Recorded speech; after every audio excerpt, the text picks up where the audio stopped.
Why, hello, everybody. Welcome to Dishin Days, where we're serving up a full dish of this week's episodes of NBC's #1 award-winning hit soap opera, Days of Our Lives. I'm your host, Tony Moore, and I'm back, bitches. Yep, I stole that from James Law Jr. Hope you guys enjoyed yourselves. Araceli, you did an amazing job last week. Yes, and I'm joined by my gaggle of gals. We have... Not so lumberjack today, but cozy and comfortable. I'm comfy and cozy. Michael Mattis, how you doing? How you doing? Comfy, cozy. How you doing? And then, of course, the boy in blue. Yes. Hey guys, Justin Hareld. Little boy blue. And giving us all the curls, we have... Yes. Hi, everyone. I'm Araceli. Great to be back. I'm really happy Tony's back. So Tony and I got the gray memo, and Araceli and Justin got the blue memo. Apparently. Yeah. But you know what? It's all Dishin Days colors. I like this. I like that's true. Yeah. Yeah. And I am serving up a full dish. Do your Yes. There you go. Cinch, yes. The Paulina price. You can purchase this at our Threadless shop, dishindays.threadless.com. That's dishindays.threadless.com. You can also follow us on all social media platforms. We are Dishin Days on Facebook.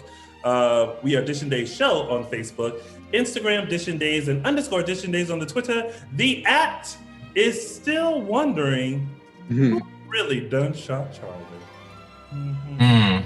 We'll get to that later. And of course, for your all-time ultimate soap opera fix, make sure you head over to our favorite co-host, past co-host, James Law Jr., who is giving you all the Bold and the Beautiful, the Young and the Restless, and General Hospital on his very own network, JLJ Media. So head over to youtube.com/JLJ Media. That's youtube.com/JLJ Media for your soap opera fix, including many of his own audio dramas and a lovely new edition called Forever and a Day. So make sure you guys tune into all things JLJ Media. That's it for the church announcements. How y'all doing? It's been a whole week without me. Y'all survived. Yeah. Did. Yeah, we did. You did wonderful. You did. Thank you. Yeah, a different show. I almost spilt my water on me. What did you guys think of this week's episodes of Days? It was good. That Some was long pause decent. did not end I the know. plot. I was trying to run through everything that happened. It was I think make sure I'm remembering everything and not referencing last week. Right. It was a good week, I thought. It's an interesting week. Some stories definitely progressed. Some doozies, some shockers.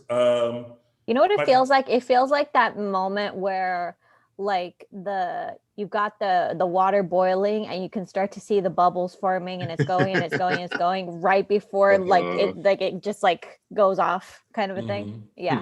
That feels like that. Like the rice is still cooking but not quite done yet. Araceli, are you saying a watched soap never boils? Well, it boils eventually. Thank you. Michael Mattis, what did you think of Thursday's episode? Don't know, because for some reason, so I have Sling TV and it DVRs the episode. So I had many issues this week. A of all, it records days from various markets. It doesn't record it from KTLA or KNBC like it's supposed to. One day it was from New York, one day it was from Texas. So Monday it was interrupted for the show the verdict, Chauvin verdict. Tuesday it was interrupted because there was severe weather wherever it had recorded from. Interesting. So I was like, okay, so I had to watch it on the NBC app with commercials. Couldn't fast forward. Whatever, white wine. And then today, when I usually watch Thursday and Friday, in the order it usually is, it's Monday on the screen. It's Monday, Tuesday, Wednesday, Thursday, Friday. Well, for whatever reason, Friday appeared before Thursday. So I watched the entire episode of Fridays and I was like, oh, they're really speeding things along here. And then I started the next one and I was like, wait, Susan's in the house, but she was just in, so did we just like not works pick up on backwards, her yeah. trying to drag Kate. I was like, oh, oops. It's great episode. I was like, when Michael Madden told me that, I was laughing, but then I was like, girl, it's fine. Like, you know, they I did watch like, Thursday. Like everything that happened there, like the only thing I missed was the Ben Ciara Theo stuff. So I just watched that, and then the rest of the episode was washed. But yeah, oopsie. It's all right. You know, I'm a smart one. Listen, you got the gist of it. That's exactly what's important. But what's more important is that we dive into this conversation and break it all down for you. Mm-hmm. So guess what, y'all? It is now time to start Dishin Days. I think that's the first time we have all done it together. Hey. Beautiful, Set beautiful. it and forget it.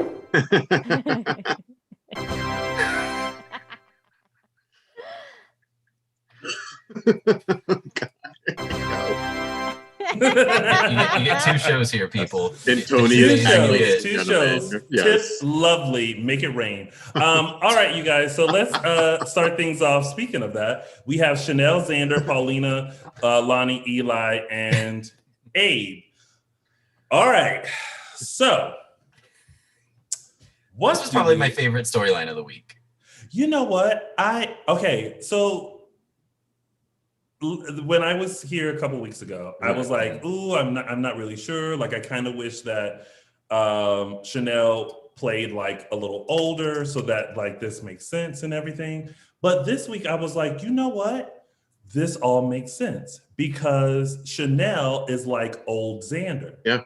Mm-hmm. So it makes for a perfect pairing that this would happen.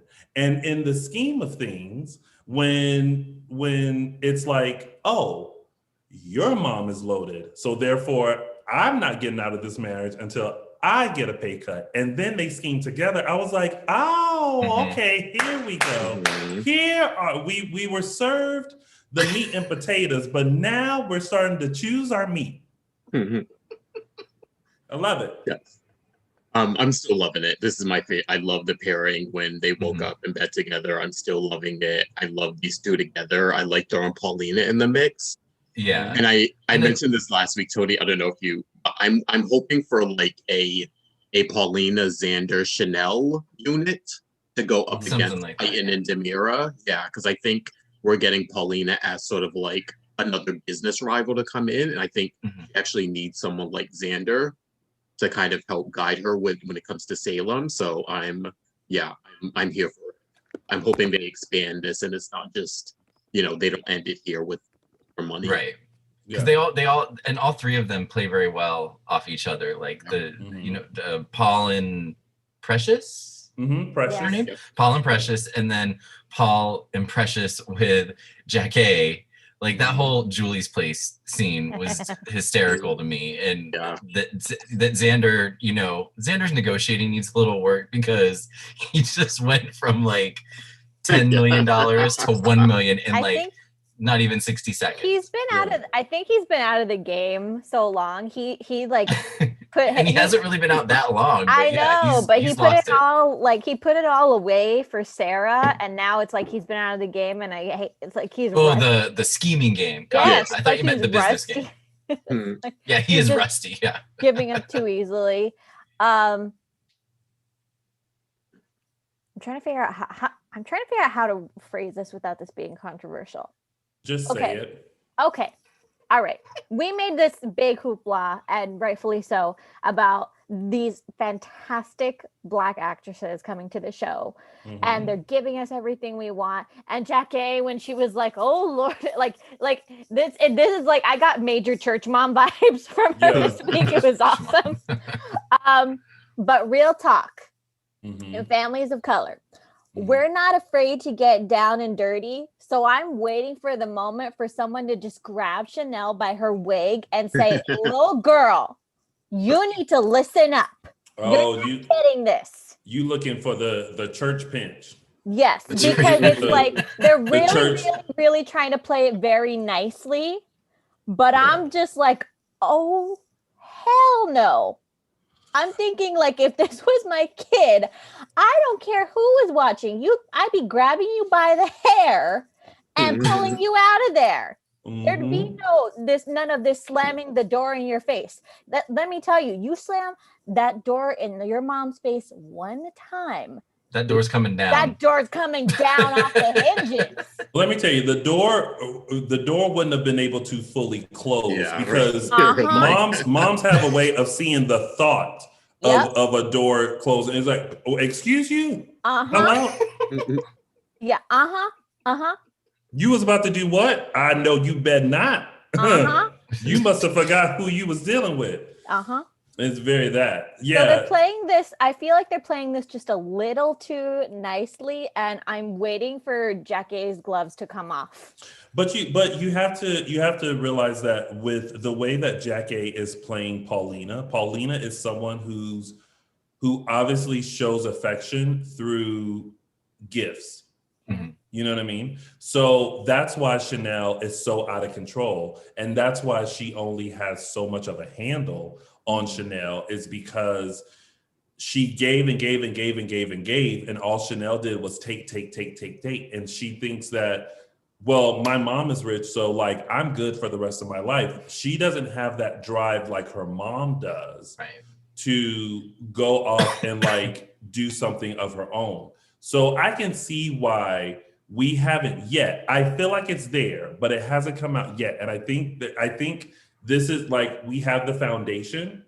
The whole Xander thing is another layer. I think we're going to get 2 more layers before Paulina finally goes, listen here, get your little, before we get that. Yeah, exactly. Before we get that. But do we think there's guilt on, I mean, I think there is on I was just going to say Paulina's that, side for giving 100%. Chanel and keeping her very comfortable, and now Chanel's almost incapable of it. So maybe that's why she's a little bit reserved, because she feels like it's because of her making it easy for Chanel that she's not trying to take the quote unquote hard way and get a job and earn a living. She's trying to just take the easy way. So maybe that's why Paulina so far has been a little bit more reserved in her frustration towards Chanel.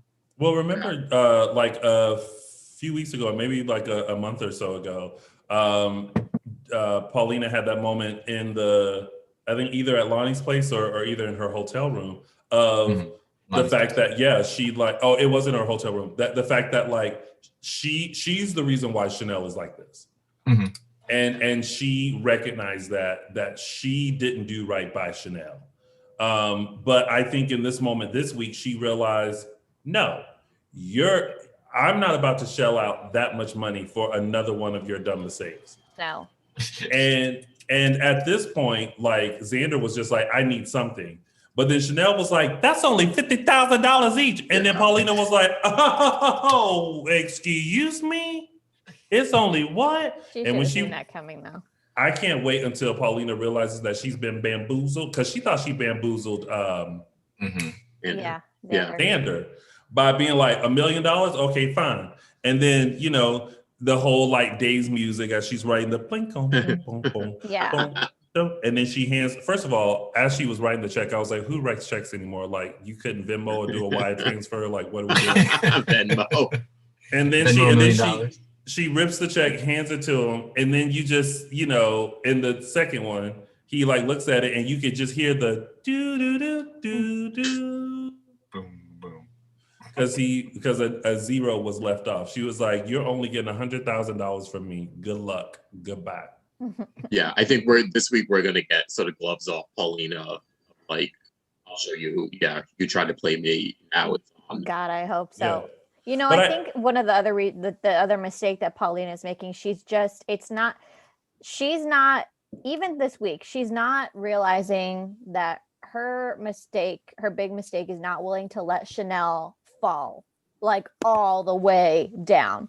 Like, you don't want something bad to happen to your child. You don't want your child to become a criminal and do this and that, but something's got to give. And if Chanel needs to fall all the way on her butt, then that needs to happen for her to get it.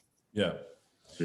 Someone asked if they thought the marriage was real or a lie. Remember, she showed the marriage certificate this week, so it's definitely real. I like the pairing of Chanel and Xander. Someone just said, why not pair her with Gabby? That should be interesting. I think because they're trying to do something else completely different with Gabby. That like the Gabby and Chanel world wouldn't make sense unless she gets a job as a model for Gabby. I was gonna say that might work. Gabby kind of a thing might work. Yeah. But again, she's got to be willing to put in the work. It's like the one good thing you could possibly say about Gabby is that she has always been working. Yeah. Well, because it's not just scheming. She has always been working from the time that we knew her. She, working behind the counter at the pub. She's never not had a job. Not a 24-hour Kinko's. I know.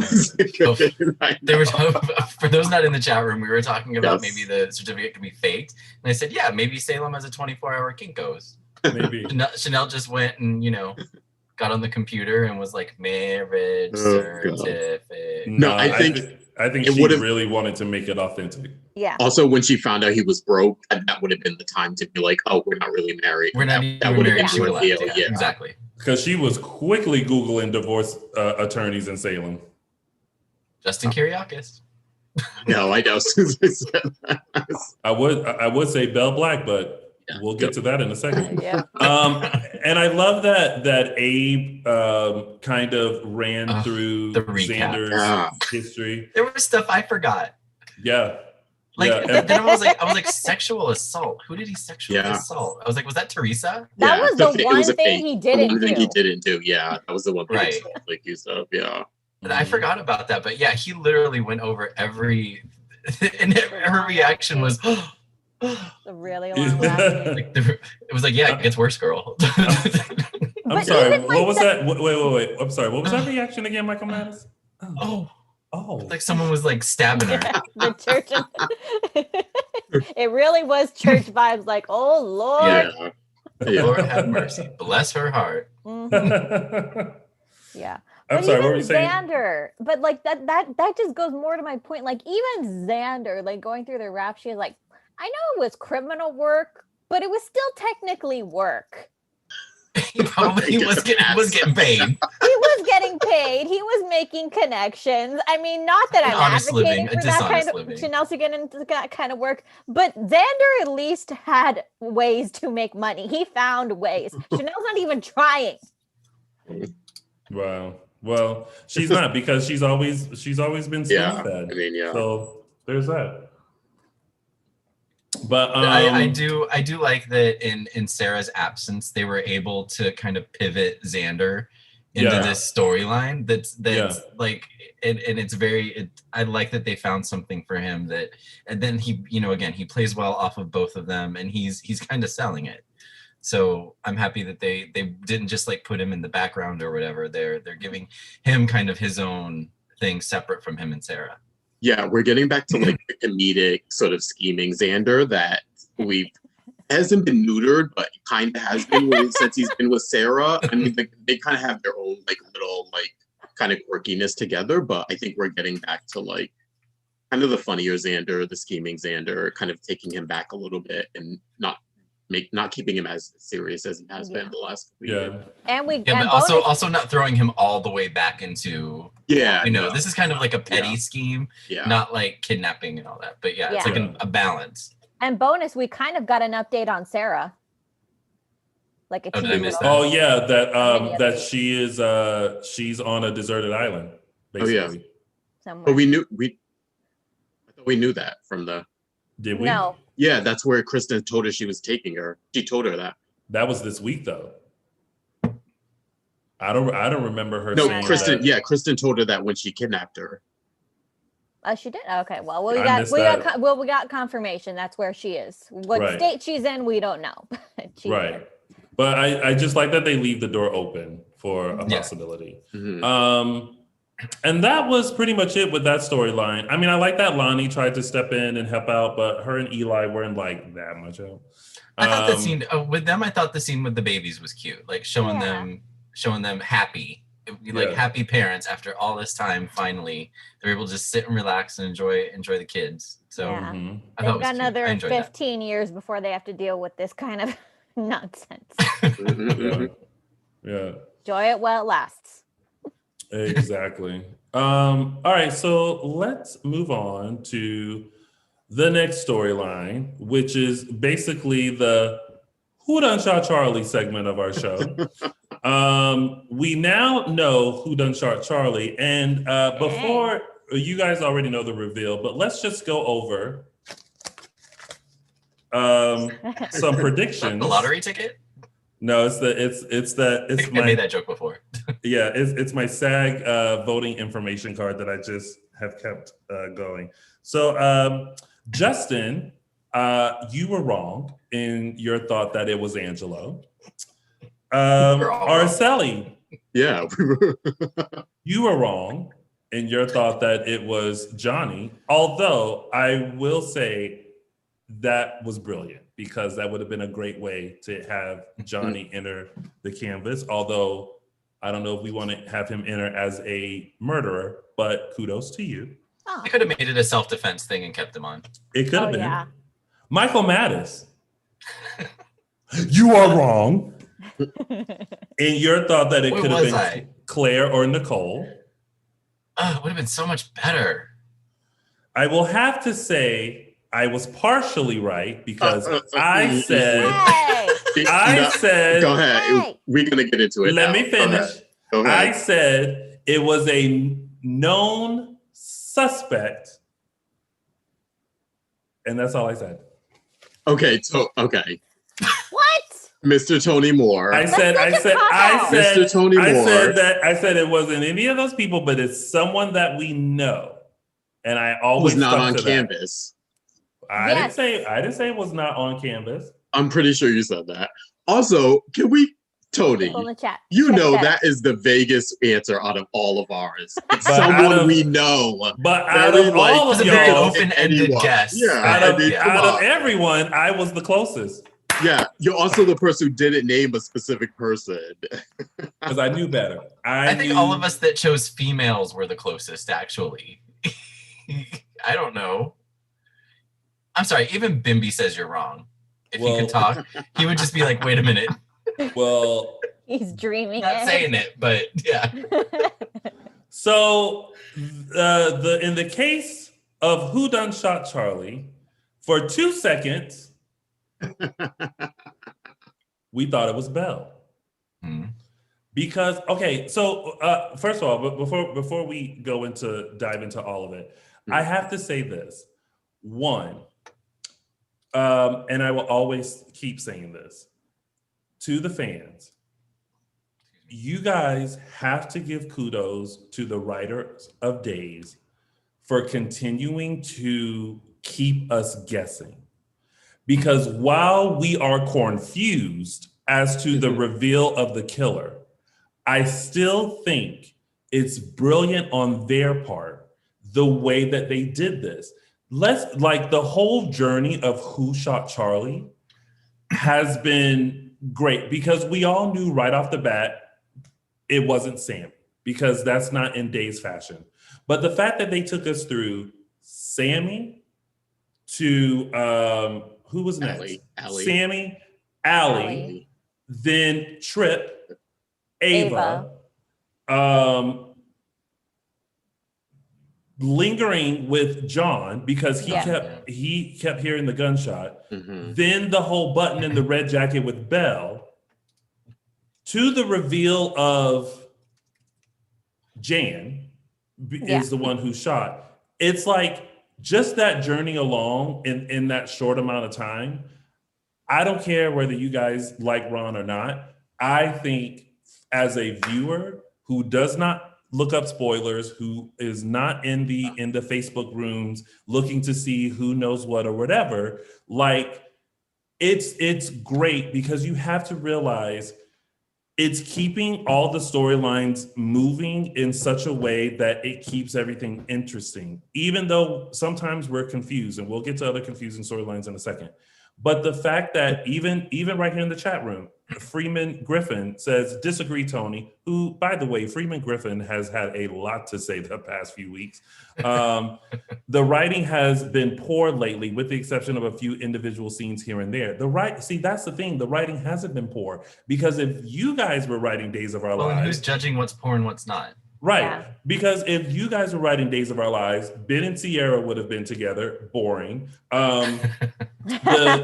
Like someone that we like, if Allie would have shot Charlie. Boring. You know, the whole Paulina Chanel Xander storyline wouldn't exist. Boring. So you guys have to realize that like this show has had 55 years of kidnappings, fake deaths, fake pregnancies, pregnancy switches, new characters, old characters returning, twins, you know, people who look like other people.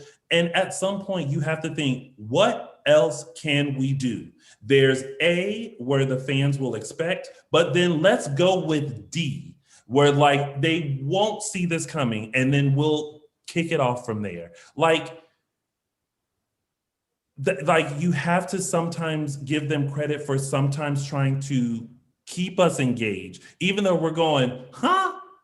It's a challenge for them to do, like you're saying, 55 years of all of those soap opera staples, and then having to try to come up with a new spin on it so that they don't get this is boring, this has been done already feedback. For 200, how many episodes a year? Like 200 or 100 and ridiculous amount of episodes. And this is the same writing team that managed to work out new episodes in a pandemic. Yeah. They've already caught up to their previously scheduled schedule, because they're tapped through 2022 now.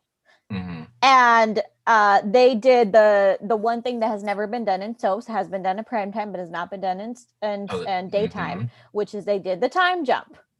Which kicked off a whole nother set of stuff. A whole set of stuff. And it's like, for me, it's so frustrating, like even in this chat room, and it's fine to have a difference of opinion. But to consistently see that, you know, Ron's writing is horrible. Oh, they need a new writer. Y'all say there needs to be a new writer every time. And Freeman Griffin even said, well, I can write Days better. Listen, we've rewritten Days, you know, in here, right? But the thing is that, you know what? We're not the writers. We're the viewers. And they think that Ron has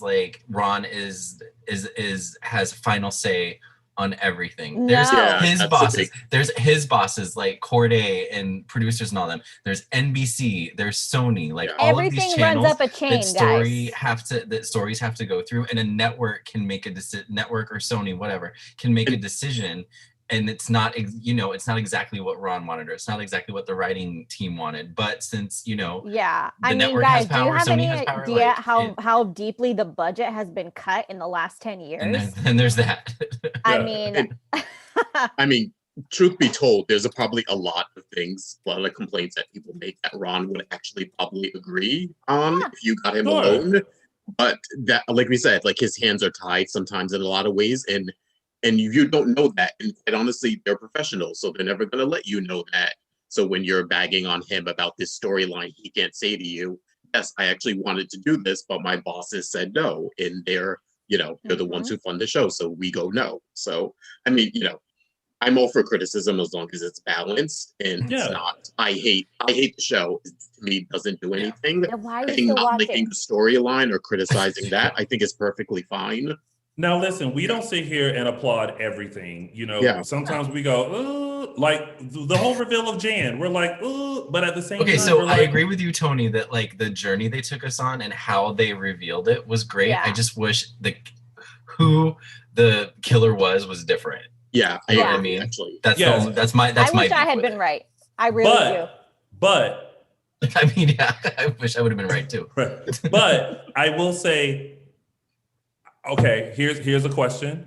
But how many of us want to know how it got to Jan? Oh, I don't. I want to know, was she ever in that coma? Well, I just want to know. Was that real? Yeah. like for me now, it's because here's the thing. Let's say Allie shot him, right? Mm-hmm. Okay, then what's the spiral of that? Yeah. Now all we're doing is watching Allie go to trial and possibly go to jail and all that. You want to stuff, push right? storyline, yeah. Boring. Yeah. Okay, so and if anyone else that we had seen Charlie have an interaction with had shot him, then it's like, duh, you shot him because of this. Yeah. Because it's Jan, we are now like, WTF? How do you even fit into this? And now we're glued into the reasoning why why Jan killed. Like, right? Obviously she's framing Belle. We know that. That's the one establishing thing that we know. But it's like, we're now asking, okay, was she ever in the coma to begin with? If she was, when exactly did she wake up and realize that there was all this other stuff going on? Like, how did she even get to killing Charlie? Does she actually legitimately care about Claire at all? That's kind of a question that we're always scratching our heads. Like, before it was, before it was just like she was always getting to Claire because she wanted to get to Belle and Sean. But now we're left wondering, like, is there a teeny itsy bitsy part of her that when she heard what Charlie did was like, I can kill two birds with one stone. Yeah. Okay. There's a lot to unpack there. Yeah. Well, Marlon Wallen said, if it's done right, Allie going to trial could be dramatically very compelling.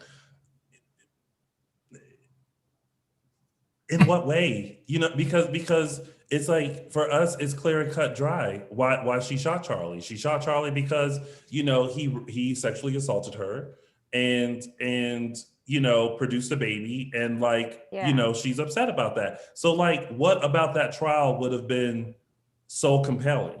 Like, I would have been super I still would have loved it if it would have been Johnny DiMera. But at the same I agree with you. But at the same time, it's like, long term, I don't want Johnny DiMera going to jail for defending his sister. Right. I am much more comfortable with Jan going to jail eventually. Yeah. So all that to say, like, first of all, cut the writers some slack, because listen, any one of us can say, we can write days better. But I think when you're in the trenches and you have to deal with some day-to-day stuff that we're not aware of, I'll go ahead and mention one of the day-to-day stuff. And when we talk about the Ben Ciara storyline, I'll mention this again. But the fact that characters exit, or their contract is up, or or that happens. So then whatever they had planned, they can't fulfill because they have to just wrap it up, and then and then people are like, well, then just recast them. Well, then we're in the situation of Katie and Missy. But even in that situation, we had enough time to get acquainted with Casey. I mixed the two together. With Katie, before we dived into that whole storyline. So if they're like, let's say, I'll save it for later. But I'm just saying, there's a lot of stuff that writers have to deal with behind the scenes that we're not aware of, and sometimes they have to pivot from their original idea. And I mean, I don't know. I'm just guessing. I'm just using logic. They have to pivot from their original idea in order to keep story going and for it to eventually make sense. Yeah. Anyway. I mean, let's think about how quickly I'll make this the last example. I'm almost sure that Lindsay Godfrey's contract was not up when she decided to exit. And think about how quickly they had to pivot with Xander. And as we've just spoken about, they had to very quickly pivot Xander into a storyline where he was not stale and just raging drunk for weeks and months on end. We have very quickly found him in a new storyline, in a very compelling storyline with very compelling new characters. Yeah. So in the case of Who Done Shot Charlie, I think it's very interesting because it was very interesting to kind of go through that journey and get to, oh yeah, John heard the gunshot, but and again, using the whole thing, the brain aneurysm that he had, using that into play, to where, he goes, Marlena hypnotizes him. We know that he walked up to Charlie's apartment. He opened the door and was there for the exact time that Charlie got shot. He thinks it's Belle because of the red jacket. Yeah. Rafe wonders if it's Belle because of the missing button on Belle's red jacket. Mm-hmm. Belle is confused because she doesn't know how the button got to Charlie's apartment because she never went to Charlie's apartment.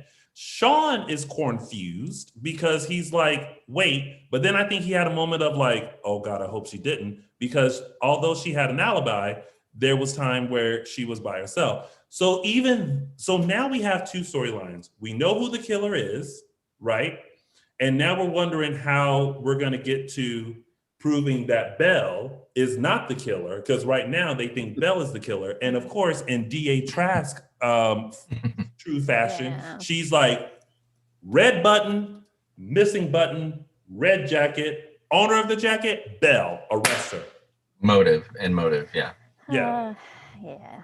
So it's all very interesting. Yeah. To me.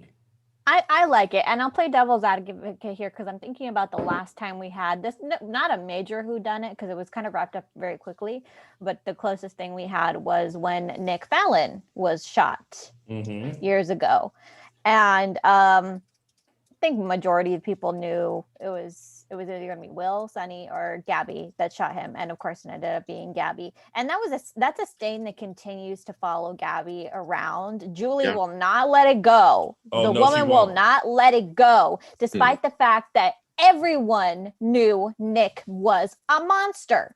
And it's like that. It's like no matter what Gabby has done after that, that was the one thing she did that the audience was like, she's justified in this. This guy keeps attacking her, keeps harassing her, keeps threatening her child.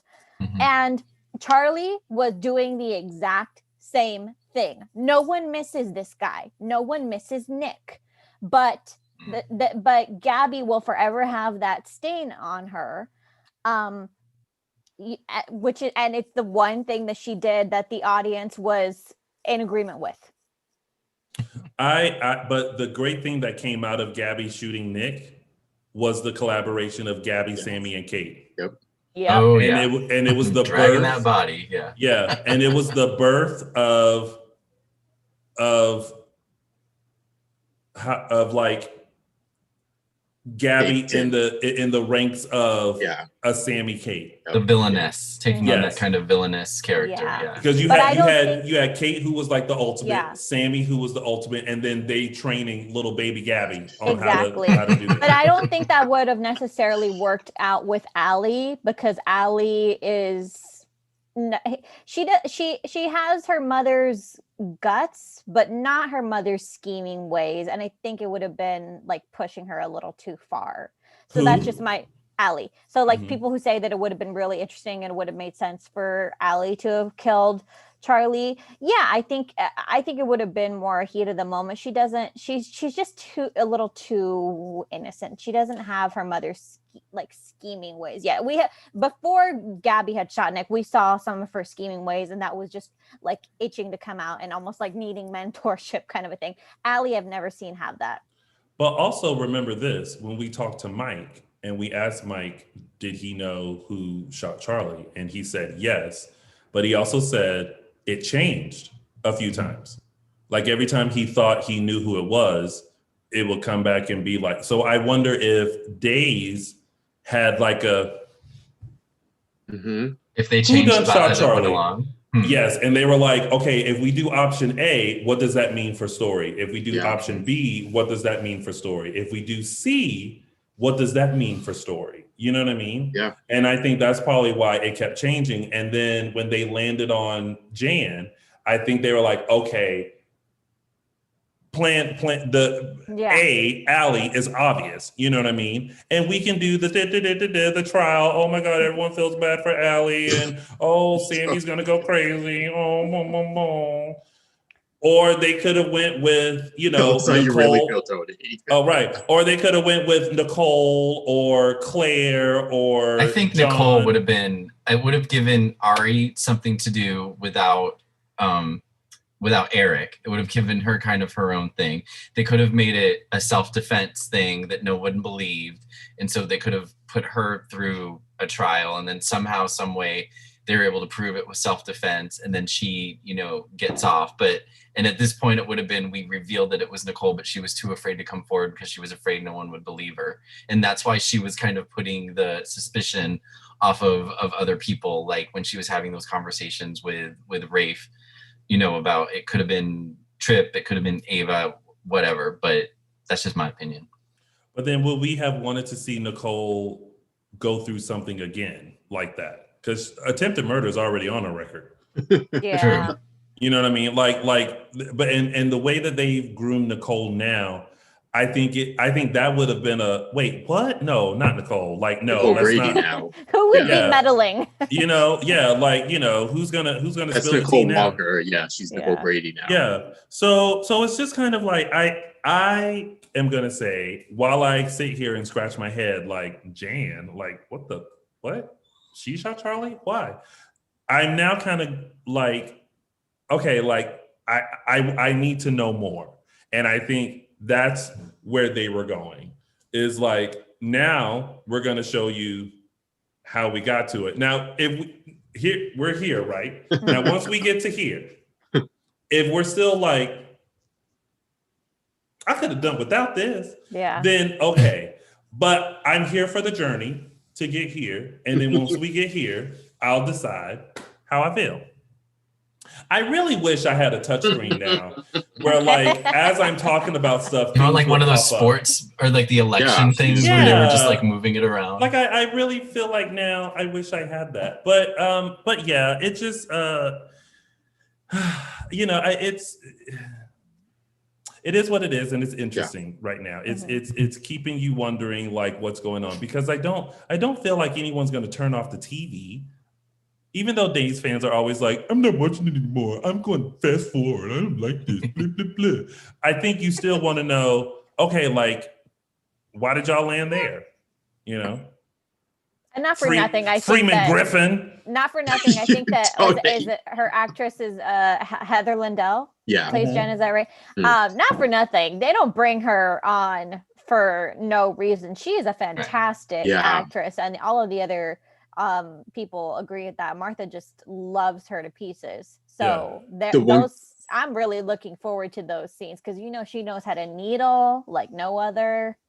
Yeah, I think even if you're not crazy about Jan being the killer, I think you may like the fact that now Jan has a story and she's around more and she has a little bit of a different angle now. And so I think I've always been a fan of Heather Lindell, so I'm glad that she's back.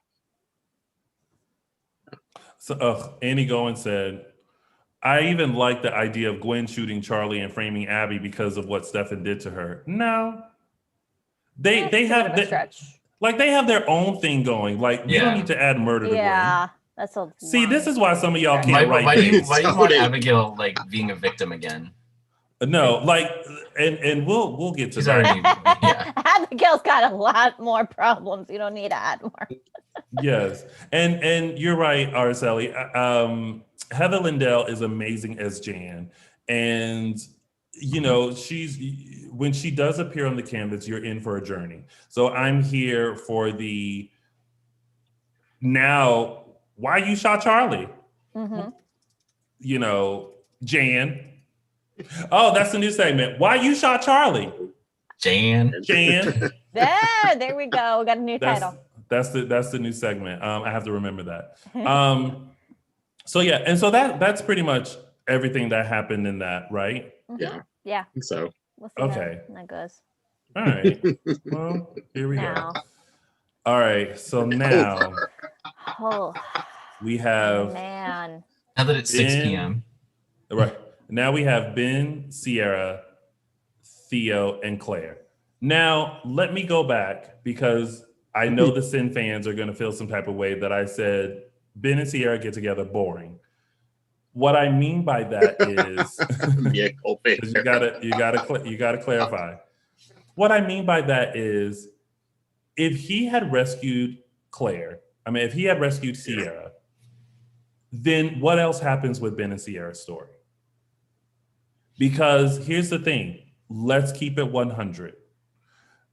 Ben and Ciara can't run off because it's Victoria who I think, I didn't read this, but I'm just using my brain, who left the show, but came back for this storyline so that they could wrap it up. Kudos to her for doing that. Yeah. Because would you rather a storyline of Ben trying to figure out what happened with Ciara? Like, can you imagine if even now, today, we were still having Ben go... If Victoria hadn't come back to finish this up, they would have had to either recast Ciara or have Ben give up on looking for her. They couldn't, that would have been the options, because you're right. They couldn't have just continued that for long term. Yes. But then they would have had to recast, which is always a little so. And it's tricky because Ben and Ciara, Victoria and Rob have such a hot chemistry together that it would have been hard. Yes, it would have been hard for us in the midst of let's say Victoria didn't come back and there was a new Ciara. It would have taken us so long to, one, get used to that new Ciara, two, then believe that the fire that we saw between Rob and Victoria is still there in these characters. That the urge to wash a woman's foot in a cabin was still there between Rob and whoever this new Ciara was going to be.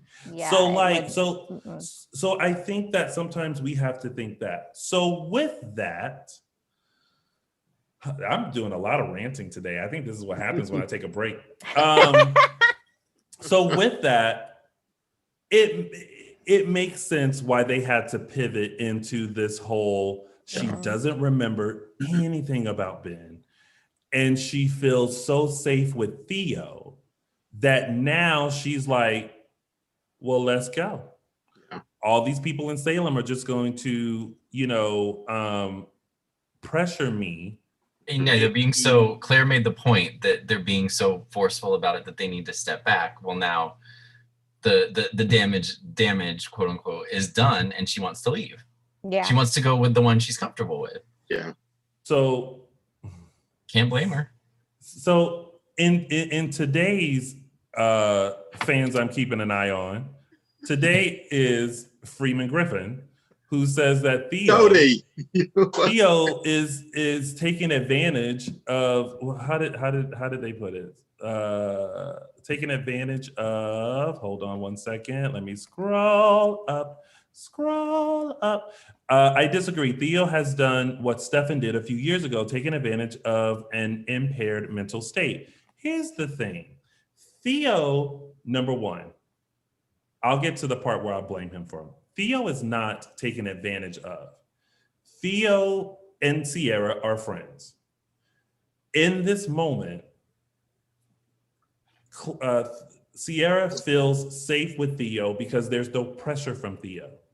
There's no pressure to remember anything. There's no pressure into being someone that she doesn't remember. And so with that, she feels very safe and comfortable. What Theo is not doing, which is what everyone else is doing, is trying to have her remember.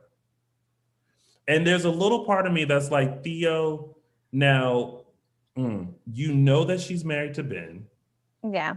Even though you're not fully aware of the intensity of their relationship, you're not doing something, and I don't know what that something is, to kind of not move forward with whatever this thing is that is happening. So I kind of fault him in that way. But I'm also just kind of like, he's essentially not really doing anything wrong because he's just being a friend and going along with what she wants. And Ciara has always been a very strong-minded, independent woman. And if this is what she wants in this moment, what can you do? Well, I think the question, we talked about this last week too, and I think the question comes in where we now know that Theo has feelings for her. So that sort of kind of clouds things a little bit. I think if he didn't have feelings for her, if this were a purely platonic relationship, I think that would be one thing. I think when you're bringing feelings into question, it sort of clouds kind of his, And quite honestly, Theo, I don't think Theo really cares if she remembers the last 4 years. No, because she the reality doesn't. is, And that's a problem. Yeah, the reality is that's a problem. That's a really big problem. Well, I don't. Well, I think if she had permanent amnesia where she didn't remember who she was, he would have a problem with that. But the fact that she just doesn't remember the last 4 years, that really has no effect on him. That's when he left town. That was right after he left town, so he doesn't care. And that's the issue. That's where I wouldn't take it as far as he's taking advantage of her. No. However, he keeps saying this is for Ciara, but the fact that she specifically remembers the amount of time that he wasn't a part in her life, it's not for Ciara. He needs to stop saying that. He's being selfish, which, you know what? Theo is one of probably the least selfish character on the Days canvas. So if this is the one time that he's selfish, I'm not gonna be like, oh, he's a terrible person, he's taking advantage of her. No, but he needs to own the fact that this is not about being just for Ciara's benefit. He needs to own the fact that he wants her, because none of this, it's own it is all I'm saying. Own it, because it's not, you're not fooling anybody. It's not, doesn't make you, one selfish act in your life doesn't make you a bad person, but he needs to recognize that the reality of the situation, like Ciara is kind of recognizing it in that scene where Ben says goodbye. And I don't want to hear anybody saying that Ben is going off the rails. If Ben really wanted to go off the rails, he would go to a courthouse and try to have her declared mentally incapacitated. It probably wouldn't work, but there are legal steps that he could take to take this very far. So I don't want to hear anybody say that Ben has gone too far. Yes, he made a big mistake trying to inject her. That was a huge mistake, but he recognizes that was a mistake. And the fact that he, with Ciara and Theo throwing that their potential relationship in his face, and he just walked out of the room, that got to Ciara. You could tell she started crying. It got to her. There was a second where she realized that no matter how much she says, Ben is a killer, why would I want to be a killer? There was a moment where she realized this is not the same man that I remember. She wouldn't have been crying if she didn't feel something, but she doesn't know what she's feeling. Yes, right, exactly. Perfectly put. Yes. But also, okay, now let's pop out of Salem for a little bit and into reality. The reality is they only had a certain amount of time with Victoria, I'm assuming. So they had to, again, wrap this storyline up. This is the best way to wrap this storyline up and maybe leave the door open for us to, you know how they do with fans. They Men in Black us. They go, forget about Victoria Konefeld. Here is this new girl, you know, and if they choose to do that, or if Victoria chooses to come back, then great. But at least there is some sort of closure to this chapter of Ben and Ciara. And while it sucks because Ben and Ciara were like the super hot couple, we have to respect, let's jump out of Salem. We have to respect the fact that, you know, sometimes actors see something else for themselves. And so while we want them to be there, we wish them well, but we also need to recognize that now the writers have their due diligence to, in this world that they've created, make it make sense why this character is going to do whatever it is they need to do in order to beautifully exit the, you know, the actor that needs to leave. And I have two words for our skeptics. Bo and hope. Let's think about how long that those characters were actually on the canvas. And I'm not just talking about the characters, I'm talking about the actors. We recognize the super couple, not just as Bo and Hope, but as Peter Reckell and Christian Alfonso. Let's think about the amount of years that they were actually apart on the screen. Peter Reckell was replaced for years by another actor. Christian Alfonso was gone for a number of years, but we still recognize them as that super couple for decades, but it was decades of upheaval. Not that I am advocating for that. I think I will lose my mind if they go that route. Like if they make Ciara lose her mind for as long, lose her memory for as long as her mother did, I will lose my mind. I will complain, and I will be the first one and the loudest. But you know what? That had longevity. Is all I'm saying. Well, also I will say this, and I am just going to say this. I really wish, whether it was a phone call, whether it was Zoom, FaceTime, that Christian Alfonso would have just done something to wrap up Hope.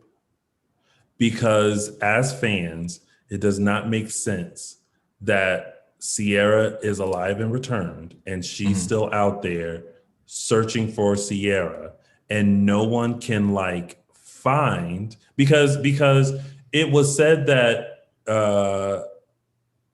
what was the guy's name? John. That had Ciara? Brooks? No. What was it? Oh man, I'm forgetting. I'm forgetting Brock? the guy that originally the guy that originally had Ciara. Oh God, why can't we think of his name? I can't remember. We're Books guy. Was That's it all we remember. Was it Rid? Anyway, him. It he mentioned that they were basically sending Hope on a wild goose chase, right? Yeah. So he's dead. Vincent's dead. So then at some point, Hope should have, came back to Salem or done something. Rhodes, that's his name. That he would have came. She would have eventually came back. So so all that to say, I commend Victoria for coming back to wrap up Ciara so that we don't have this is she dead or alive storyline. Yeah. And I wish that Christian Alfonso would have at least said, y'all, I'll give you one scene, one episode via Zoom to just say, I'm so glad she's back. Oh, my baby girl, you look amazing. But mommy just needs to take a moment and be away from Salem. So much has happened that I just need to be away. I love you. I miss you. And I will definitely see you soon. I would take that. If anything, this would open the door for somebody. I don't care if they just mention it. They just need to just wrap up Hope in a cohesive way. Even if they just mention that Hope meets Ciara in South Africa. I was just going to say, we're going to get that scene of Sean saying that as soon as Ciara lands, we're going to get a scene of Sean being like, my mom, we got a hold of my mom. She's going to fly to South Africa to see Ciara. We're going to get that. I mean, Sure. The end. Fine. Funny thing is, I'll take that too. I actually thought, I don't know if it was you guys, but I actually thought they were going to do the one-sided phone call when they started this week and Ciara was on the phone with someone. I forget who. I thought it was Sean. I thought we were going to get that. I thought that was going to be Hope actually, and they were just going to say that, she talked to Hope and whatever. They were going to see each other. I just hope, and I get why. I would get why people are frustrated because the way that Bo was written out was just, that was rough, and I don't want them to go the same way of Hope. So in that sense, I agree that was a terrible move.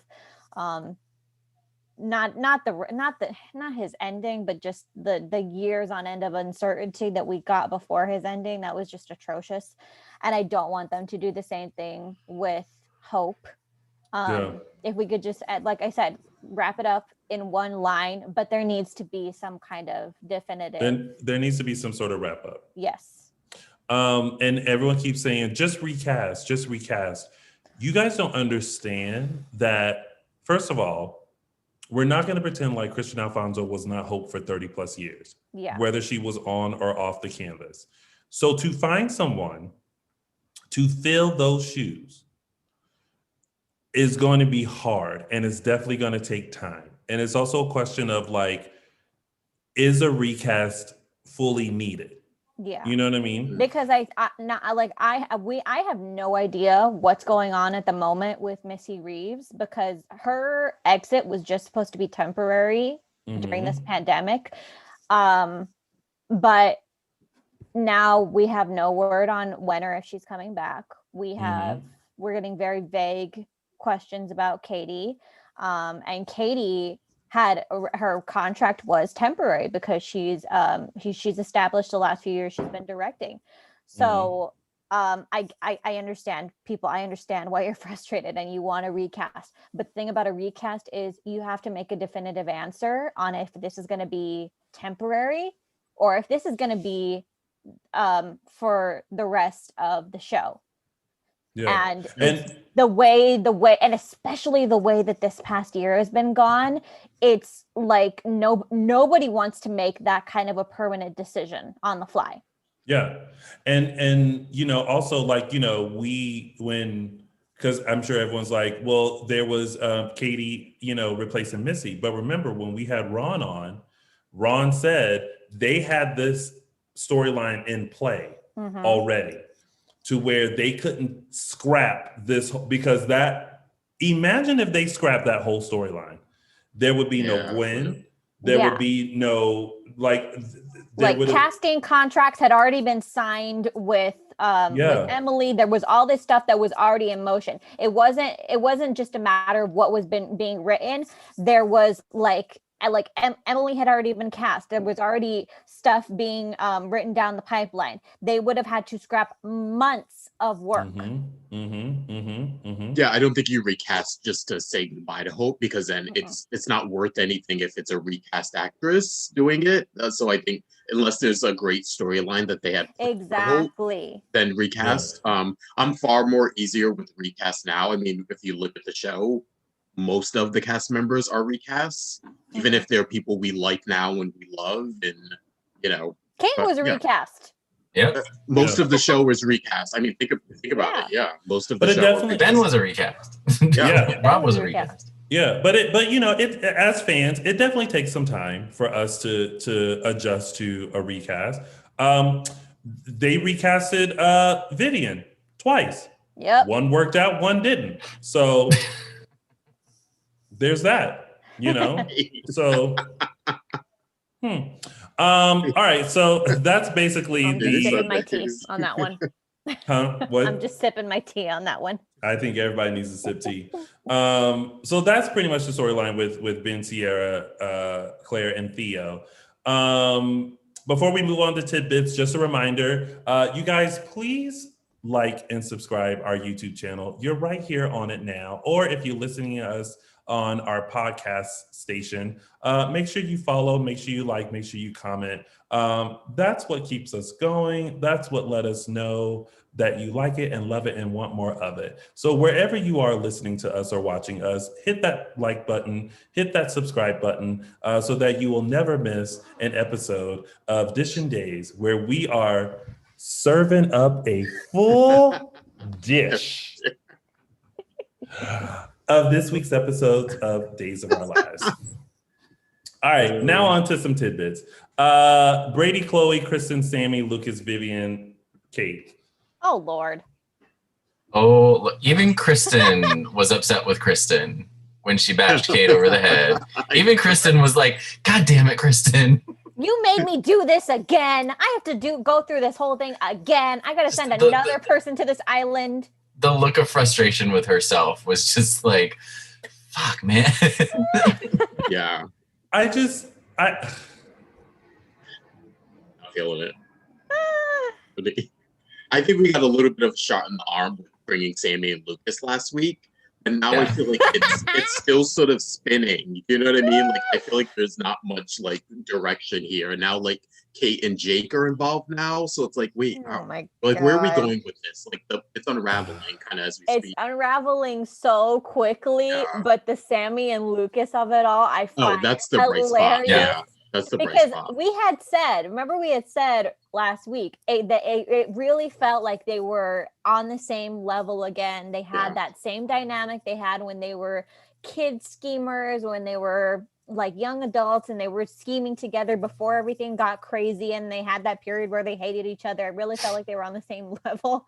And it really, really felt like they were 19 again this week. It really felt like they were making like 19-year-old decisions. And Lucas said something to the effect, I don't know what his exact words were, I think on Wednesday or Thursday. He said something to the effect of like I don't have to do what you say anymore. Oh yeah. Blah, blah, blah. And I'm like, since when? Yeah. Since when has that been true? Yeah. I'm trying to remember a time where you haven't done what Sammy asked, or have been tricked into, or bought into, or whatever. I'm just like, no. I have to be honest and say now, as this storyline exhausts me because yeah. I was on board with, why Kristen needed to do what she did. She's doing it out of love. She's trying, but it's almost like you're in a way pushing him towards Chloe. Yeah. With your jealousy and your worry and all this. And now, I was on board with, well, my name is not Susan. Yes. Wait, that was like the peak of the storyline. Yeah. And it just kind of needed. It was like a roller coaster. It hit that point. Yeah. But I liked it. I liked that she revealed it to Sammy because it made sense, because she needed she needed someone to work with her. Then where it kind of went, was now Sammy's involved. Now Sammy comes up with a scheme that includes Lucas. But this week, Lucas goes to Chloe out of the blue saying, you know what? We should give this another shot because I have a brain tumor. And it's like, what the heck? I know. And that really was like 19-year-old Lucas. I'm like, yeah. What Sammy where the hell did that come from? Sammy needs to come up with the lies, and really? Lucas just needs to deliver them. Yes. He cannot be responsible for coming up with the lies that they're telling. But this was also like half-hearted Lucas. Like he never wanted to do it in the first place. He knows there's always wrong, that so like Lucas schemed trying. with Sammy. Lucas always schemed with Sammy, but he was always like, there was always like some what's the word, like nobleness to it. Yeah. And that's what we're getting now. It's classic Lucas. I was just like, now I'm just, the whole thing with Vivian coming into play. First of all, like, why Brady felt the need to explain to Susan that he was going to Statesville because Vivian called, because like all of that, like, oh, but then for Vivian to basically say, I'm going to expose you if you don't help me with Jake. I'm like, that part of it, if they were able to just lift that part out, the storyline would be fine. Because I'm like, you're in jail. You could easily, so in that moment, where she slipped up, she should have said, Kate, this is what I need you to do so that Vivian is off my back. First of all, I need you to shut up, that it's me, Kristen. Secondly, I need you to tell Jake to say he's no longer just pretend. Like Kate, like the plan should have been like, okay, just act like you're broken up I can get Vivian off my back and everything will be fine. And she wouldn't have known otherwise because she's in jail. But Kate has no obligation to Kristen. But Kristen could have tried to convince her of that instead of just like, But what I thought was interesting was Kate wasn't like, I'm going to call the cops, I'm offended. She was just kind of like, girl, this ain't my problem, but you do you. You know what I mean? Like she wasn't like trying to get Kristen in trouble. She wasn't rushing for the phone to call the police. She was like, whatever you're up to, good luck with it. I'm going away with my man. Like, I'll see you later. Like, and even Sammy had that reaction to Kristen. Yeah. Like, notice even Sammy had that reaction to Kristen's big reveal. Sammy didn't immediately jump out of her skin and oh my god. They had an actual conversation because not for nothing, but Sammy does not care about Chloe. Yeah. She doesn't care that Kristen broke out of jail. And she loves Brady, but she doesn't she I think she recognizes that Brady makes really stupid Yeah. mistakes in relationships, so she really doesn't care. If it were Eric, it would be a different story. Sammy's all up in Eric's love life. Sammy's never had that obsession with Brady's love life. So she doesn't care until it affects her.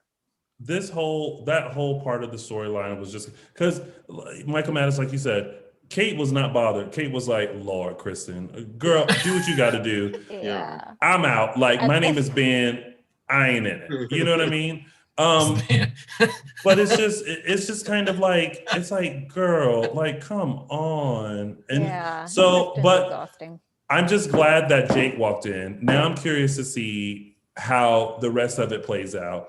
Not for nothing. I don't mind Kate and Jake being pulled into this because it is a far better storyline for them to be involved in than that stupid Gabby and Philip mess. Yeah. I'm okay with that part. I'm with you there. Yeah. How do we feel about Brady and Chloe? Oh my God. Brady, I liked Brady and Kristen, but they're just writing Kristen this way now that I'm on the fence. I'm literally on the fence. The amount of times that Brady this week said, I made a commitment to Kristen. So do you think for him that's all it's about? Like that he's not he's not, his heart isn't in it, but he's doing it out of obligation. He's staying out of obligation. Yeah. His heart is not in it because Kristen is pushing him away. Because remember, he doesn't know that he was talking to Susan. So when she's all like, don't come visit me, whatever, it's kind of like... It was the opposite that she should have done. What she should have done was demand that he go visit her with Rachel every single damn day. Every day at 3 p.m. You up in here. You the CEO of Basic Black. You can figure that out. That's what she should have done. Or last week, like we said, they should have cemented that commitment with Kristen pushing for them to be married. Yes. And, that would have been a way to sort of strengthen that relationship. And again, this is another reason why I didn't blame Kristen in the beginning when she thought of this whole scheme, because Brady has that knight in shining armor tendency. He loves to be somebody's hero. He loves to be someone's center of attention. And it's why he has a new relationship every year and a half. Oh. Also, like we said last week, Kristen now is going to be in jail for, maybe at least a decade she's got under sentence. So, what's the obligation for Brady to stay with her now? What's the obligation? Let me tell you when Kristen getting out of jail. Kristen is getting out of jail when they send Rachel upstairs. And then the next week, she comes back down as a full-grown woman. And then they'll let Kristen out of jail. Or they'll start her trial. We're going to get the Kristen gets pardoned for, what I mean? She'll figure out a way to get immunity. Yeah, exactly. That's what they always do when a character's in trouble, but they want to keep them around. They figure out a way to give them immunity. That's why Xander's still walking around. And listen, I love Stacey Hyduke, and I'm glad that she's on the canvas. But this storyline is just kind of it. Listen, I'm still vested in it because I want to know we're here with it. I need to see how they gonna get here, and when we get here, then I'll be like, oh, okay. But right now it's just like, whoo, child. No. Jesus. Speaking of woo, child, let's just move on to the next storyline, which is Jake, Kate, Gabby, and Philip. I mean, listen, there's not much there to talk about. Be done with each other. Yes. Gabby and Philip, y'all go figure it out. Kate and Jake, y'all keep doing your thing, and let's not try to pin Gabby and Jake together, because I think that ship, like the fancy face, has sailed. I only have one comment on this storyline. Just because I found it so refreshing, was Jake admitting to Kate that he had some jealousy when he saw Gabby with Philip. And here's why I say that was refreshing, because there's a misconception that happens where it's like, if you're in a committed relationship, you cannot have a wandering eye. You cannot look at anybody else. You can't appreciate anybody else. And that's just not reality. It's when you start lying about it, when you start saying, when you start like delving into the possibility of maybe it being, having something on the sly with someone, that's when it crosses the line. But a wandering eye, guys, people look. You could be married for 20 years, being in a committed relationship and see like, oh, did you see that person? You can look, yes. but don't touch. Yes, You can exactly. look at the menu, but you can't sample. Mm-mm. Yes, exactly. Don't stare too long. Don't look too long. Yes, That's and he was honest about it, which is like the first time in any of Kate's relationships that a man has been that honest with her, but she immediately, because of her experience, immediately jumped to, so you're telling me you're breaking up with me, and he's like, no, that's not what I'm saying. Please don't jump to conclusions. I'm saying I'm being honest with you, but it has no effect on my feelings for you, my commitment to you. I just don't want to lie to you. Period. We wish them well. Okay, so we're going to go to Chad, Abigail, Gwen, Jack, and Kayla. Listen. Gosh. Listen. I tweeted about it earlier this week. I am now going to say it on this show and this platform. Marcy Miller, you are giving me everything I need with Abigail. I don't care if you are cuckoo for Cocoa Puffs. I don't care if you slipped in. I don't care what it is, what Kool-Aid you drank. You are giving me, I am sick of this bull. I'm not taking it no more. Y'all ain't seeing what I'm seeing, and I'm not about to be sweet, nice Abigail. I'm about to give it to you real deal, Holyfield, and you just gonna have to take it. Marcy Miller is playing the hell out of Abigail right now, and I'm here for all of it. I find it interesting that she acknowledged how she's been acting, because we've all been making comments about like, her behavior and why she's doing it. And she just kind of acknowledged that it was, it's just a product of everything that's happening. It's not that she's sick again. It's not that she's, mentally unstable or whatever. She's had it and she's frustrated. Yeah. And when she said that, and some stuff happened to me this week that I realized that I started to. It was like a moment that something clicked when she was talking about that on Wednesday, and I kind of recognized it in real time, kind of a thing where I was like, if we were to name this, it's anxiety. It's the anxiety that has just been boiling, and to the point it's like you can't say it's paranoia, because all of this stuff that her sister did do to her. Yeah. So it's not like it's all reality. Yeah. So it's not like she is wrong to think that Gwen is going to use this baby to her advantage, because it's a very rational conclusion to draw from everything that Gwen has done. So nothing that she is saying or nothing that she is thinking is necessarily irrational. It's just anxiety induced. She recognizes that she doesn't know. She said it, the words, and when she said these words, that I don't recognize what's flying out of my mouth. Mm-hmm. When she said that, I was like, oh my God, that moment clicked, because somebody said that to me this week, where they said, I don't know, it just flies out of my mouth. I don't know what's going on. And I was just like, that's anxiety. That's exactly what it is. Listen, we don't have to call it anything. It's I'm sick of this. Yes, but and it's so not. But I need to get this out. But I say that because there are people that are saying she's irrational or she's going to crack at any moment, and I'm just like, she's tired. She's tired of it. She's exhausted. She's exhausted. She is anxious all the time. She is looking around every corner, for the next bomb to drop. She's tired of this woman who came with a plan to sabotage her life, now being coddled by her father, and now the situation with the husband. She's like, listen, Here we go. I am tired. Why don't Why don't y'all see the picture that I'm seeing? Why are we, oh, poor Gwenny, it's okay. Like, oh, I'm so mad when you went. Now, get out of my life. That's what Abigail is like. At my house. Get out of my house. Get out of my house. Get out of my life. Like, Yeah. I'm sick of this. But it's like, you think about like everything that she said this week. It's like, she's not wrong. No. She's not wrong to not want to believe Gwen.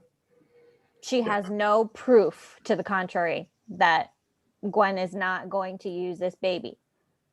She has no obligation to take Gwen at her word. Nope. I'm loving where this. But you know what though? But Abigail is the Nancy Drew. She walked up in the house. She said, "I just came back from the hospital. I know you're pregnant and you're keeping it." She was like, "I don't need to hear that from you. You said what? You said you pregnant? Hold on a minute, Kayla. What's this? What's going on? Is she like? Like Abigail is just, she's tired. She's tired. And then the conversation that she had with Chad about like can you, like if she calls you because the baby wants to see you or tuck it in at night, are you really going to be able just to ignore that?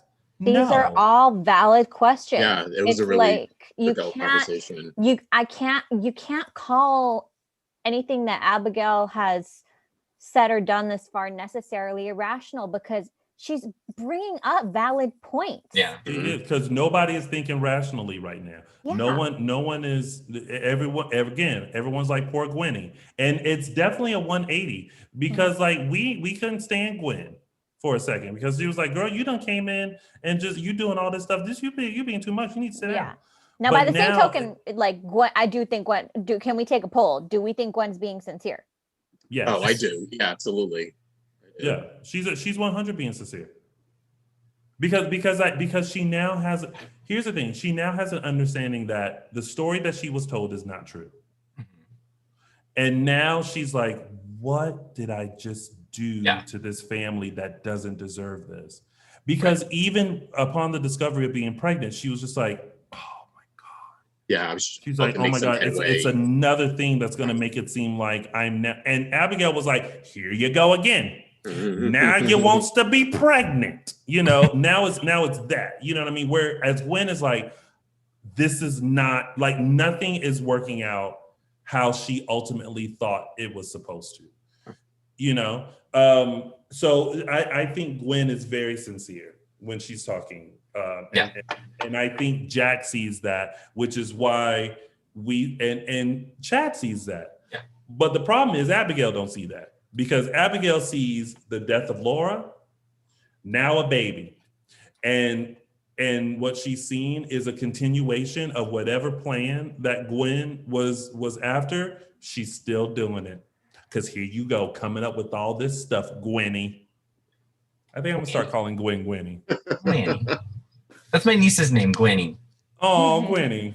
So yeah, it's just... It's the whole storyline is a lot. It's gonna boil over. That really is. It's like that was a part of this week. I was like, oh, it's gonna boil. It's gonna boil over. There's gonna be burn spots everywhere.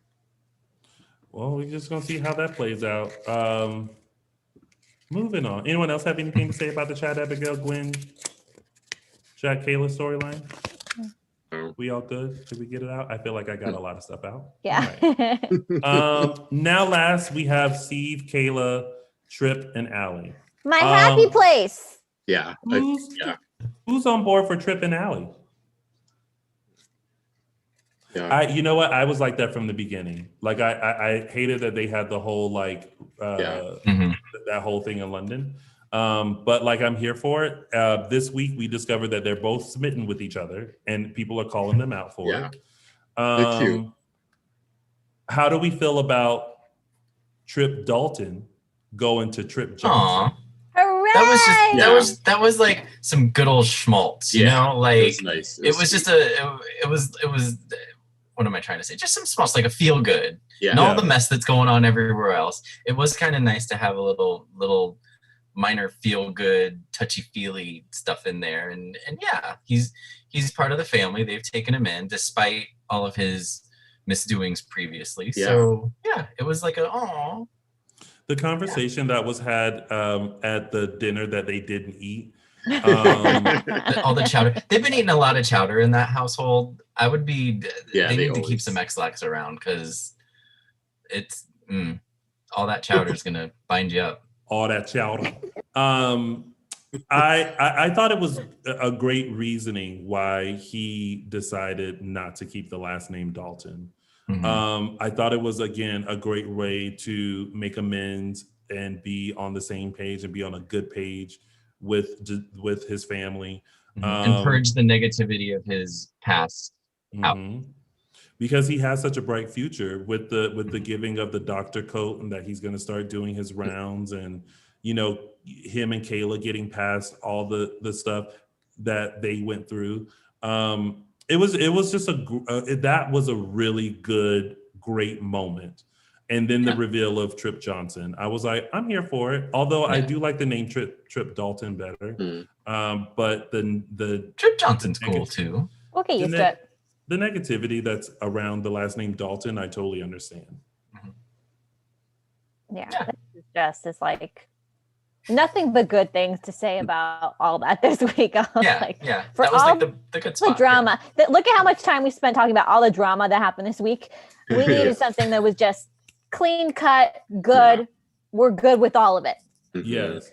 The only problem that I had was that I thought they had eaten dinner, and then when they came back after he had tried on the jacket and the chowder was still in the bowl, I was like, y'all didn't eat before y'all did all this? I thought we were getting like a quick fast forward to like dinner's over. Yeah. I'm like, And then my other thought was, Trip, you sitting there having wine with your family? What's wrong with that? Wait, what do you mean? I don't know what? If I could. I think I think I go back to me. Like, even though Trip is of age, like, I don't know if I could like have a drink like in front of my mom. Really? That's what my family and I do with each other. I don't know. Like, are you kidding? I've been on the floor like with a glass of wine in my hand, and I tell my 13-year-old niece, "Honey, I think you need to pick me up." No, I just listen. I still. Araceli, you and I, now that we're both double vaxxed, we need to hang out. Yay! Lots in common. Araceli, be careful hanging out. Tammy in too. Well, Tammy will be driving around trying to find the Whole Foods. Yeah. Before she finally gets to y'all. Oh my God! Listen, do not call me. Call Justin.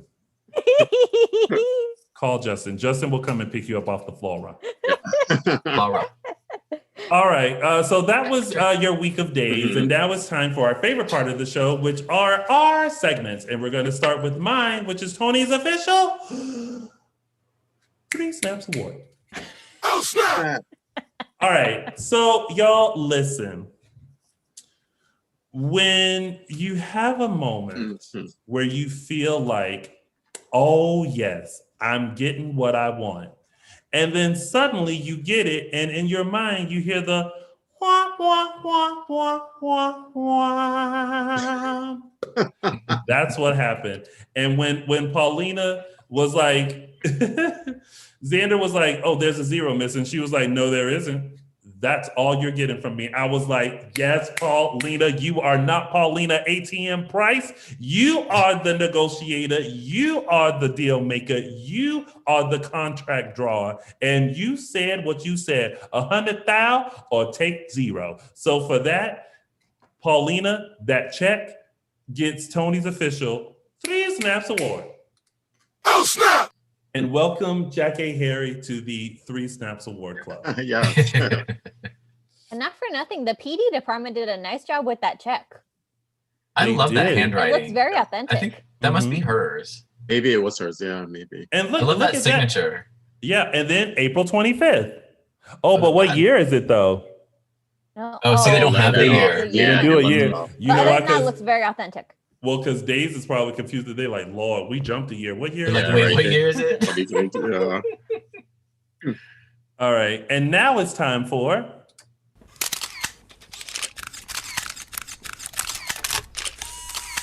Caption That. All right, this week's Caption That photo comes courtesy of Victoria Konefel, her hair, and her phone. And this week's caption goes to, scroll down, to Marmalade14 Layla Bell. That's the longest Instagram handle ever. Lisa L on Instagram with her caption, wait a minute, why is my mom in this Lifetime movie? Oh, that's where she is. Yeah, she's making movies for VC Andrews. Yeah. Hope got another career.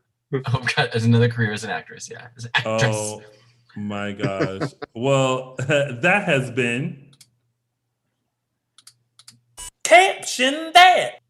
And now it's time for It's a Gift. Oh, oops. Hang on. It's all right. Wasn't time for me So yet. this week's It's a Gift Oh. goes to Hey, Mr. how's your Lucas Hart. And he has it. I didn't think I would choose him for a while, but really it was just like, Yeah. really? Like, really? No. Oh, poor Lucas. Really? This Yeah. is Yeah. Well, no because explanation needed. that's what we were all thinking. Yeah. Yep. What the hell did you just do? Yeah. What did you just do? I'm just like, ugh, Lucas, you're a grandfather. You are a grandfather twice over. You are too Yes. damn old to be making this kind of a blunder. Yeah. Mhm. Well, listen, Lucas is not quite the schemer. He can't think on his feet. He's a little rusty with this, and he's like, dang, Yeah. I'm just I like, I gave her brain I tumor. just picture Will and Allie's faces when they realize what their dad has done, and they're like, Well, Really, let's that's hope it the best doesn't you get can "Dad, that really? far. That was the Hopefully best you not. could think of." But let's hope Sammy can come and clean it up. Yeah. But that has been It's a Gift. And now it's time for Those Were the Days. The remix. Mhm. Guys, I'm taking this week's segment, Those Are the Days. I'm taking you back all the way back to April 19th, 2002, when we said goodbye to a divisive character by the name of Greta von Umberg. In her 4 short years on the show, Greta came in as Swamp Girl to everyone thinking she was Hope, Swamp Girl. to relationships with Eric and Austin, to a mother-daughter relationship with Hope, to a father-daughter relationship with John, all capping it off with a best friendship with Jack, which actually was my favorite of those various crazy storylines. But yeah, we said goodbye to Julianne Morris, I think is the name of the actress, who I actually really liked. I know, yeah, that's debatable. She was a good actress, and she had soap history. She was on Yeah. YNR for a while, and then she was on Days, but they gave her some shitty storylines. Number one, the whole Garden of Eden with Austin thing. Never understood it, never got into it. It has been purged from my brain. And then Jack pretending to be gay. Oh God. And her being all into it and finding that gay guy to kind of mentor him, that Jack Hareld, McFarlane yeah. character. I was just like, nope. I was like, nope, no. Oh, No. But she Hareld, was also she ended up being Princess Gina's daughter, right? yeah. Mhm. Right. Yeah. So this is Princess like, Greta von Umberg. yes, April 19th, 2002, we said goodbye to von Umberg. I'd like for them to bring her back and give her some good stuff. I think they should have brought her back when Hope came back as Gina. I felt like that would have been a good way to bring her in and sort of Yeah. bring that dynamic. I want them to make up for the crappy shit that they made her do. Anyway, I'm done with that. Well, guess what? Those were the days. And now it's time for some news and gossip. Yes, and we are starting with we have a new episode of Everything from A to Z. For those that don't know, this is Ariane Zucker's podcast. She does this about once every couple of months. She does this, she picks a topic and does sort of a deep dive about it this week, this month, or this segment. Podcast is on thought. She sort of takes a deep dive into being blocked and how usually the topics kind of relate to social media and what's going on in the world and how she relates that to sort of kind of conquering it within yourself. So this week's this podcast is titled Thought. So yeah, you can check out Everything from A to Z on all major podcast platforms and especially on arianezucker.com. Moving forward, we are opening up into in-person events. Again, we have one of our favorites, Mr. Trevor Donovan, Jeremy Horton. He is doing a Roma Drama VIP weekend, May 21st to 23rd this year in Texas. Again, the Roma Drama is sort of this fan event that mixes sort of romantic and drama movies, everything that you find on like a Lifetime or Hallmark or Netflix. Trevor is going to be one of the featured VIP guests. Also in attendance, Eric Mabius from Ugly Betty. We have Jesse Metcalf from Passions and Desperate Housewives is also joining him that weekend. So yeah, if you're interested in, you can find all tickets on sale now and all information on romadrama.com. Moving forward to some more in-person events, we're actually going to start with, we'll go with this one first. This is Star Trek fan events. They have 2 going on this year. We talked about the one in Providence, Rhode Island. That is the end of August. This one is a new one. It's called the Winter Wonderland. Coming to you from Clearwater Beach, Florida, to be exact, December 4th through 5th. This year, those in attendance: Robert Scott Wilson, Victoria Konefeld, Eric Motzoff, Billy Flynn, Brandon Barish, Stacey Haiduk. The 2 days include everything from meet and greets to Q&A to autograph sessions. And then that's all on Saturday. The Sunday is you have an opportunity to go to the Clearwater Aquarium, which is the featured charity for this particular event. And then capping off the weekend, the afternoon, with like a VIP lunch with the stars. So those of you still interested in sort of getting out there and doing some in-person events, you have 2. This Winter Wonderland one in December, and the one we previously announced in Providence, Rhode Island, back up in August. And moving forward, we have Mr. Lamone Archie, who is going to be taking over the Instagram for the CW this coming Monday. Our time, West Coast Pacific Standard Time, is going to be 12 to 5, and Eastern Standard Time is going to be 3 p.m. to 7 p.m., which is going to be a lead-in to an all-new episode of All American, where our very own Lamone Archie co-stars as Principal Carter. He's been taking over the Instagram for those 5 hours. So knowing him, I'm sure it's going to be witty. It's going to be funny. You're going to get a lot of behind-the-scenes sort of tidbits. I'm sure he's gonna give you some bloopers, which he always does. Yeah. Please check out Mr. Lamone Archie on the CW Instagram. He'll be taking it over again tomorrow, 12 to 5 p.m. Pacific Standard Time, 3 to 8 p.m. Eastern Standard Time. And that's it for news and gossip this week. There is also SoapCon coming up on May 1st. Yes. Justin, you have? Yes, I did. We did not have those. Yeah. Okay. Yes, we have SoapCon live. Yes, as we mentioned last week, we have a few meet and greets happening on May 15th. We have Miss Patricia Darbo, Miss Nancy Wesley at 10 a.m. Pacific Standard Time. We have Cassie DePaiva at 12 p.m. Pacific Standard Time, and we have Mr. Austin Reed, coming in at 3 p.m. Pacific Standard Time. So it's an opportunity for you to come in and have a little one-on-one time with your favorite gay stars. And there are more to come. But yes, all of those are on May 15th this year on SoapCon Live. All tickets and information, soapconlive.com, or on Instagram at SoapConLive. Perfect. It's going to be a really interesting event. Lucretia Lyon, who you guys may remember from the GH report, she is heading it along with someone else. So it's going to be a very good event for fans. So make sure you guys support it. Go to soapconlive.com for all information. All right. So now, everyone, it is that time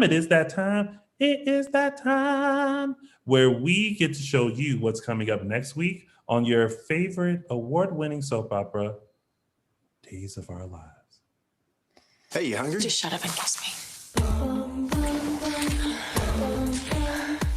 She slept with my husband. I want you and that baby out of my life for good. Upstairs. Mm-hmm. Oh, Lord. Oh, here we go. Let me tell you something. Them Demira stairs have seen more deaths and falls than anything. But let me tell you, that promo was good. Because they said the rise, well, we all know what that rise was. Rising. And then they said, and the fall. Oh. But you know, we can get rid of that. I will say this. There's a part of me that hopes that she falls but the baby is still fine. Yeah. I'm hoping. It'd be kind of a cop out otherwise.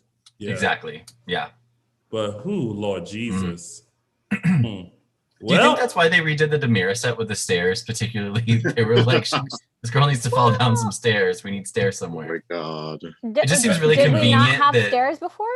No, they had that room. They had that library. Yeah. They've been in that study forever. Then they finally okay. redid the whole mansion. Yeah. Yeah, but there were stairs on the old Demira set. Yes. Yeah. Yes. Well, that it's going to take an interesting turn. So you guys make sure you pay attention. If you want to see the full extended Days promo, make sure you go to the Dual app. You can download it on your iPhone or Android. And an incoming text from my mom. First of all, she did say no drinking, which is probably why I don't drink around my mom. And then she saw the promo and just said, well, damn. Nice. Texas from Tony's mom. All right, you guys. Well, that is Dishin Days. Thank you guys so much for tuning in. But before we head out, Monk Matters, tell the kind folks where they can find you. You can find me on Instagram and Twitter at MLMattis. It's so funny to watch Michael still try to remember what his social I'm media better handle now. is. 10 years Well, it was ago. when it was different. When it was MLMattis1 on Twitter, and it would always I'm like, wait, which one's which? But now it's MLMattis across both. Simplified it. But it's always like Not ML Mattis. My yeah. Well, it's all right. You're on multiple platforms, but Justin, let everyone know where the one platform they can find you on social media. Yes, you can find me on Instagram at Hareld. So it's all right, Justin. You're not alone because she just side-eyed me because she knows she only had one platform. Yes, I did. In solidarity. Where can they find you on your one platform? I proudly own my one platform at Tia323 Araceli on Twitter. She's still on MySpace. She probably just got rid of it before she started the show. I never had. She just deleted all of her HTML. Yeah. Well, you guys, you can find us all on multiple platforms. We are right here on YouTube, so make sure you subscribe and hit that thumbs up button. Or you can follow us on all of our social media platforms on Facebook, Dishin Days Show, Instagram, Dishin Days, and _Dishin Days on Twitter. And of course, you can find Little Old Chocolate Me on all social media platforms at Lounging with Tony. You guys, thank you so much for tuning in. We will be back next Sunday for another full recap of next week's episodes of NBC's #1 award-hitting soap opera. We'll be back next week for another full recap of NBC's #1 award-winning hit soap opera, Days of Our Lives. Until then, have a wonderful day. Enjoy your week. Happy Oscars and congratulations to all those who win. We'll see you back next week. Take care, everyone. Bye. Oh, and don't forget to go buy your merch. Yes. Get your merch. Get your merchandise. DishinDays.threadless.com. Okay, that's it. Bye, everybody. Bye. Bye, everyone. See you next week.